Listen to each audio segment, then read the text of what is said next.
তো নমস্কার বন্ধুরা, রান্নাঘরে চলে এসেছি রান্না করতে। তো চলো কি রান্না করছি না করছি দেখতে থাকো।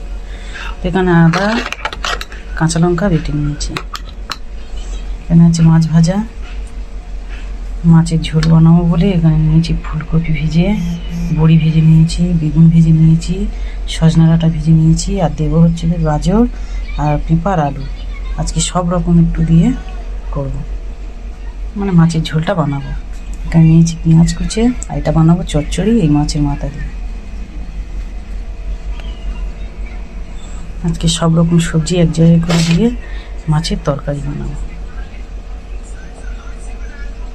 আলাদা আর কিছু বানাবো না, ওই চচ্চড়ি আর মাছের ঝোল। তবে মাছের ঝোলের মধ্যে কিন্তু আমি অনেক সবজি দিয়েছি। দেখো, পেঁপে আছে, গাজর আছে, আলু আছে, আর এখানে আছে ফুলকপি, বড়ি, বেগুন, সজনা ডাঁটা সব ভেজে নিয়েছি। ওটা আর ভাজবো না। তো চলো, এখানে আছে আদা কাঁচা লঙ্কা, আদাটা একটু গোটা লেগেছে। আজকে খুব তাড়াতাড়ি করছি, অনেকটাই লেট হয়ে গেছে রান্না করতে। তো চলো, অনেক বেলা হয়ে গেছে, 12টা 27। তো চলো আমি রান্নাটা বসিয়ে দিই। তো দেখো, আমি তো সব সবজি আলাদা আলাদা করে ভেজে নিয়েছিলাম। এবারের সঙ্গে আদা বাটা কাঁচা লঙ্কা বাটা দিয়ে জিরে ধনে দিয়ে কষে নিচ্ছি। আর বেগুন আর বড়িটা একদম তরকারি হয়ে আসবে তবে দেবো।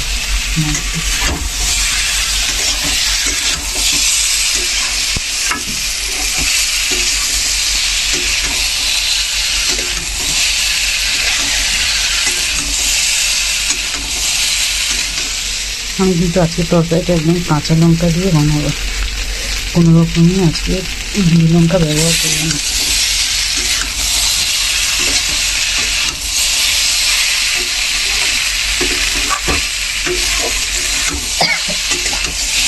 কালারটা খুব সুন্দর লাগছে।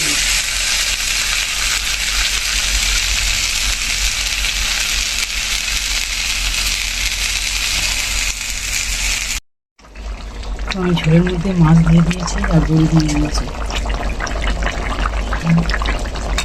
বড়ি মাছ দিয়েছি, এবার নামিয়ে নেব। তো চলো নামিয়ে।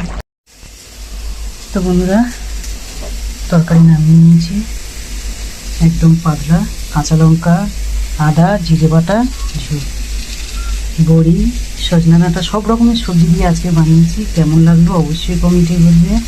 ভালো লাগলে লাইক শেয়ার কমেন্ট আর সাবস্ক্রাইব করে আমার পাশে থেকো। ততক্ষণের জন্য সুস্থ থেকো, ভালো থেকো, টাটা।